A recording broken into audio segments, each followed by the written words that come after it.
അസ്സലാമു അലൈക്കും വറഹ്മത്തുള്ളാഹി വബറകാതുഹു. ബിസ്മില്ലാഹി വൽഹംദുലില്ലാഹി വസ്സലാത്തു വസ്സലാമു അലാ അഷ്റഫി റസൂലില്ലാഹി വഅലാ ആലിഹി വൽ ഫായിസീന ബിറല്ലാഹി അമ്മാ ബഅദ്.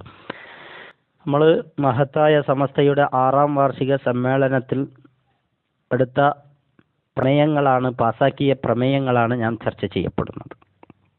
ഒന്നാമത്തെ പ്രമേയം 1926 സ്ഥാപിച്ച് ഇതുവരെ ക്രമപ്രകാരമായി നടന്നു വരുന്ന സമസ്ത കേരള ജംഇയ്യത്തുൽ ഉലമയുടെ 6ാം വാർഷിക യോഗം ഫറൂഖിൽ വെച്ച് മാർച്ച് 5-ന് നടത്തുവാൻ വേണ്ടി മുൻകൂട്ടി തീരുമാനിച്ചു.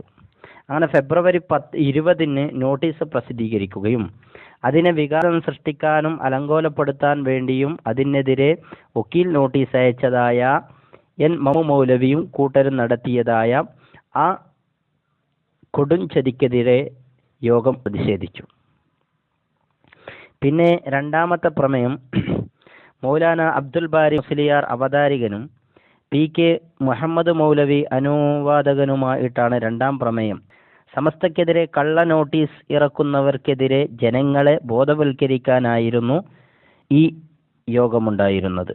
അതേപോലെ തന്നെ ഐക്യത്തിന്റെ പേര് പറഞ്ഞ് ഐക്യത്തിന്റെ ലേബലിൽ സമുദായത്തിലേക്ക് കടന്നു വന്നിട്ട് അനൈക്യമുണ്ടാക്കുന്നതായ വഹാബി മൗലവിമാരുടെയും വക്കീലന്മാരുടെയും ഉള്ളിലിരുപ്പ് തുറന്നു കാട്ടുന്നതും അന്നേത്തെ വഹാബികളുടെ കുതന്ത്രങ്ങൾ തുറന്നു കാട്ടി പൊതുജനങ്ങളെ ബോധവൽക്കരിക്കുന്നതുമായിരുന്നു മൂന്നാമത്തെ പ്രമേയമായിട്ട് അവർ അവതരിപ്പിച്ചത്. ഖാദിയാനികൾ മുസ്ലിമീങ്ങളല്ലെന്നും അവർക്ക്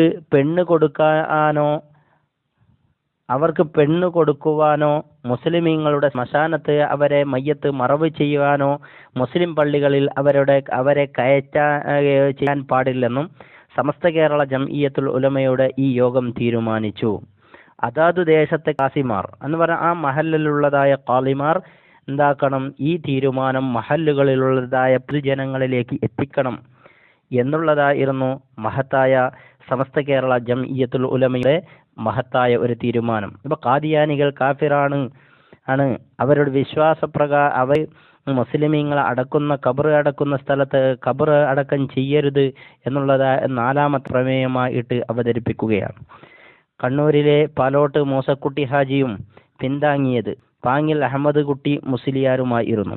മദ്രസകളിൽ പുത്തനാശയക്കാരായ മൗലവിമാർ കടന്നുകൂടുന്നതിനെതിരെ മദ്രസ കമ്മിറ്റി ഭാരവാഹികളെ ഉത്ഭുതരാക്കുന്നതായിരുന്നു 5ാമത്തെ പ്രമേയം.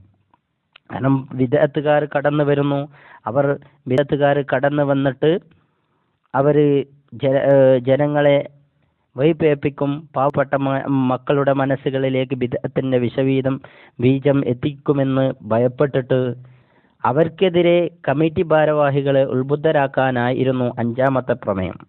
അതേപോലെ തന്നെ ഇബ്നു തൈമിയ, ഇബ്നു കാസിം, മുഹമ്മദ് ബിൻ അബ്ദുൽ വഹാബ്, മുഹമ്മദ് റിള, മുഹമ്മദ് അബ്ദു തുടങ്ങിയവരെ സംബന്ധിച്ച് മുൻകാല പണ്ഡിതന്മാരുടെ ഫത്വകളും തീരുമാനങ്ങളും വ്യക്തമാക്കുന്നതായിരുന്നു 6ാമത്തെ പ്രമേയം എന്ന് പറയുന്നത് മുൻഗാമികളായ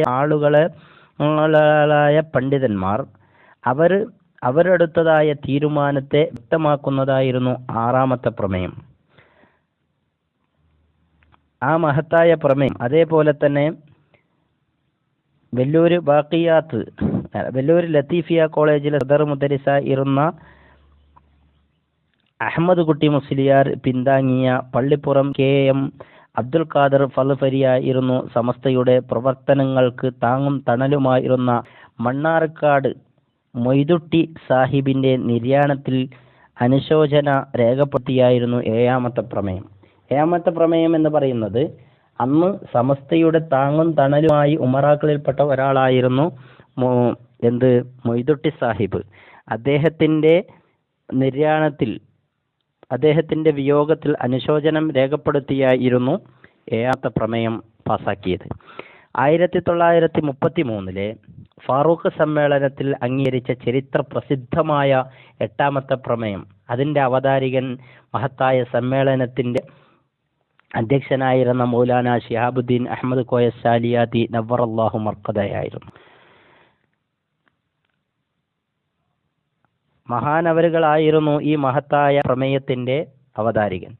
എന്താണ് കേരളത്തിലുള്ള മുസ്ലിമീങ്ങൾ അനേകം കൊല്ലമായി നിരാക്ഷേപമായി നടത്തിവരുന്ന, ഇപ്പോഴും നടത്തുന്നതായ താഴെ വിവരിക്കുന്ന കാര്യങ്ങൾ അഹ്ലുസുന്നത്തി വൽ ജമാഅത്തിന്റെ ഉലമാക്കൾ അംഗീകരിച്ചതാണ്.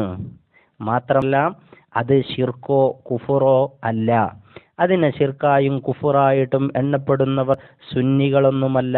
അവർക്ക് ഇമാമത്തിനും ഖതീബ് സ്ഥാനത്തിനും ഖാദി സ്ഥാനത്തിനും കൊള്ളരുതാത്തവരാണെന്ന് ഈ യോഗം തീരുമാനിച്ചു. മഹത്തായ ചില കാര്യങ്ങൾ അതാണ് ഇനി നമ്മളിപ്പോൾ ചർച്ച ചെയ്യപ്പെടുന്നത്. എന്താണ് കേരള മുസ്ലിമീങ്ങൾ അനേകം കൊല്ലമായിട്ട് ഇങ്ങനെ നിരാക്ഷേപം അംഗീകരിച്ചു വരുന്നതായ സംഗതികൾ എന്താണ്?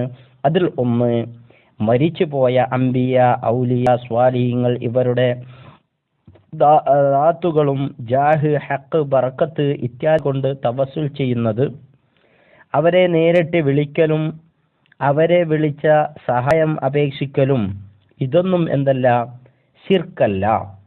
രണ്ടാമത്തത്, മരിച്ചുപോയ അംബിയ, ഔലിയ ഇവർക്കും മറ്റു മുസ്ലിമീങ്ങൾക്കും കൂലി കിട്ടുവാൻ വേണ്ടി ധർമ്മം ചെയ്യലും, കോഴി, ആട് മുതലായവ ധർമ്മം ചെയ്യാൻ വേണ്ടി നേർച്ച വെക്കലും, അവർക്ക് വേണ്ടി ഖുർആൻ ഓദിക്കലും, മുസ്ലിം മയ്യത്തുകളെ മറവ് ചെയ്തതിന് ശേഷം ഖബറിടുങ്കൽ ചെന്നിട്ട് തൽഖീൻ ചൊല്ലിക്കൊടുക്കുക, മയ്യത്തിന് വേണ്ടി ഖബറിന്റെ അടുത്ത് നിന്നിട്ട് എന്താക്കുക, അല്പനേരം വെച്ച് അവിടെ നിന്നിട്ട് ഖുർആൻ ഓതലും പിന്നെ ദുആ ചെയ്യലും അതും എന്തല്ല, ശിർക്കല്ല. അത് സുന്നത്ത് ജമാഅത്തിന്റെ പണ്ഡിതന്മാർ ഏകോപിച്ചതാണ്. മൂന്നാമത്തത്, ഖബർ സിയാറത്ത് ചെയ്യലും ഖബറാളികൾക്ക് സലാം പറയലും അവർക്ക് വേണ്ടി ദുആ ചെയ്യലും ഖബർ സിയാറത്തിന് വേണ്ടി യാത്ര പോകലും ഇതൊക്കെയും ബിദഅത്തുകാർ പറഞ്ഞു അനിസ്ലാമികമാണെന്ന്. പക്ഷേ ഇതൊന്നും എന്തല്ല, അനിസ്ലാമികമല്ല. ആയത്ത്, ഹദീസ്, മറ്റുള്ള മുഅല്ലമായ അസ്മാഉകൾ ഇവ കൊണ്ട് മന്ത്രിക്കലും പിന്നെ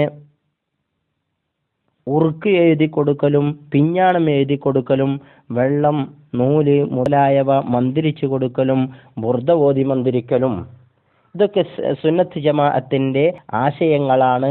പണ്ഡിതന്മാർ ഏകോപിച്ച് പറഞ്ഞതാണ്. 5, ഖാദിരിയ, ശാദുലിയ, റിഫായിയ മുതലായ ശരിയായ ത്വരീഖത്തുകളുടെ ശൈഖുമാർ അവരുടെ ഒന്നിച്ച് യോഗം ചേർന്നും ഒറ്റക്കും റാത്തീബിലും ത്വരീഖത്തിലെ ദിക്റുകൾ ചൊല്ലലും പിന്നെ ദലായിലുൽ ഖൈറാത്ത്, ഹിസ്ബുൻ നബവി, അതേപോലെ അസ്മാഹുൻ നബവി,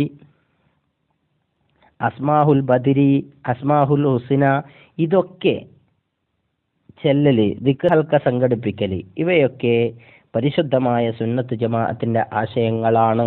ഇതിനെ ആരെങ്കിലും എതിർക്കുന്നെങ്കിൽ അവൻ ബിദഅത്തുകാരനാണ്, അവൻ മഹല്ലത്തിന് പറ്റിയവനല്ല, അവൻ എന്തെല്ലാം ഖാലിസ്ഥാനത്തിന് പറ്റിയവനല്ല.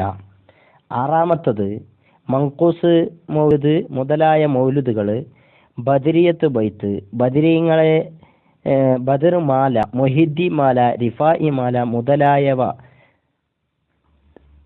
നേർച്ച വെക്കല്, പാടാൻ വേണ്ടി നേർച്ച വെക്കുക, സുഖമില്ലാത്ത സമയത്ത് പാടാൻ വേണ്ടി നേർച്ച വെക്കുക, ഇങ്ങനെയുള്ളതൊക്കെയും പരിശുദ്ധമായ സുന്നത്ത് ജമാഅത്തിന്റെ ആശയങ്ങളിലും ആദർശത്തിലും പെട്ടതാണ്. ഇതൊക്കെയും എന്താണ്, ശിർക്കോ കുഫറോ ബിദ്അത്തോ അല്ല. ഇനി അങ്ങനെ ഒരാൾ പറഞ്ഞിട്ട് പാമര ജനങ്ങളിലേക്ക് കടന്നു വന്നാൽ ആ മനുഷ്യൻ ഖാലിസ്ഥാനത്തിനോ ഇമാമത്തിനോ മറ്റോ കൊള്ളരുതാത്തവനാണ് എന്ന് മഹത്തായ സമസ്ത കേരള ജംഇയ്യത്തുൽ ഉലമയുടെ 6ാം വാർഷിക മഹാസമ്മേളനത്തിന്റെ 8ാമത്തെ പ്രമേയമായിട്ട് മഹാനായ സയ്യിദ് ശിഹാബുദ്ദീൻ അഹമ്മദ് കോയ ശാലിയാത്തി അവതരിപ്പിച്ചു. ഈ 9ാമത്തെ പ്രമേയം എന്ത് എന്ന് ഇൻഷാ അള്ളാഹ് നമുക്ക് വരുന്ന ആഴ്ചകളിൽ അതിനെക്കുറിച്ച് ചർച്ച ചെയ്യാം. അള്ളാഹു തൗഫീഖ് നൽകുമാറാവട്ടെ. ഇതിനെ കേൾക്കുന്ന ഓരോരുത്തർക്കും അള്ളാഹു അർഹമായ പ്രതിഫലം നൽകുമാറാവട്ടെ. അള്ളാഹു നമ്മുടെ ജീവിതത്തിൽ വന്നു പോയ എല്ലാ പാവങ്ങളും അള്ളാഹുവെ വിട്ടുപുറത്ത് മാപ്പാക്കി ഞങ്ങളെ നീ ഇഷ്ടപ്പെട്ട ദാസന്മാരിൽ പെടുത്തണേ റഹ്മാനെ. ജോലിയില്ലാതെ കഷ്ടപ്പെടുന്നവർ റബ്ബേ നീ ജോലി നൽകണേ റഹ്മാനെ. ഞങ്ങൾ ചെയ്യുന്നതായ ഓരോ ജോലികളിലും ഇഖ്ലാസും ബർക്കത്തും നൽകണേ അള്ളാഹ്. പ്രവാസികൾക്ക് നീ ഖൈറും ബർക്കത്തും ചെയ്യണേ റഹ്മാനെ. നാടുകളിൽ ജോലി ചെയ്യുന്നവർ റബ്ബേ നീ അവർക്ക് ഖൈറായ സമ്പാദ്യം നൽകണേ റഹ്മാനെ. ആമീൻ. എല്ലാവരും ഈ വിനീതന് വേണ്ടി ദുആ ചെയ്യണമെന്ന വസിയത്തോടെ അസ്സലാമു അലൈക്കും